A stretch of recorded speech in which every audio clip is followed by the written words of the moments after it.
Today, Senator Obama also talked about groups many working-class Americans belong to that often help elect Democrats. Here he is in Youngstown, Ohio. Let's talk about unions for a second. I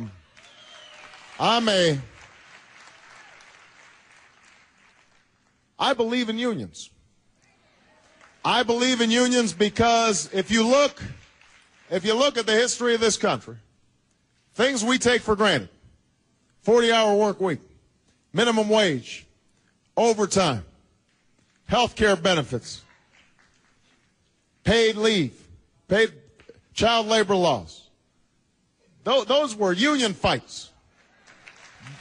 Unions put their shoulder behind the wheel and made life better for working people when they were being taken advantage of. And even today, even if you're not in a union, you're still benefiting from the fact that there's a union out there putting pressure on employers to do the right thing. The problem is we've had the most anti-union administration in memory under George Bush. Although a lot of the problems started before Bush. With the PATCO strike and dating back to the 1980s. So what we have to do is figure out how can we strengthen unions and thereby give workers a little more leverage.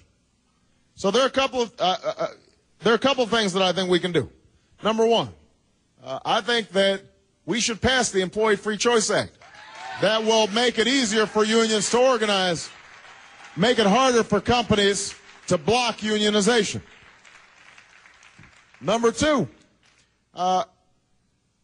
it's not the Department of Management, it's the Department of Labor, which means that we need to have people in the Department of Labor who believe in labor standards, who are going to enforce labor standards, we need somebody on the National Labor Relations Board that will rule when in favor of unions when management is not negotiating in good faith and when they're engaging in unfair labor practices.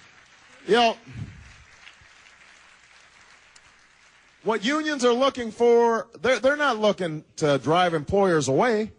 And in this current climate where jobs can be moved overseas all the time, workers understand that if they're doing something that's bad for the company, that ultimately that could mean their jobs.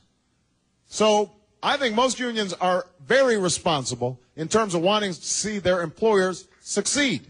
But what they do expect is that if a company is making billions of dollars of profits, that they'll share some of those profits with the workers that made that wealth possible. That is a basic principle of American life.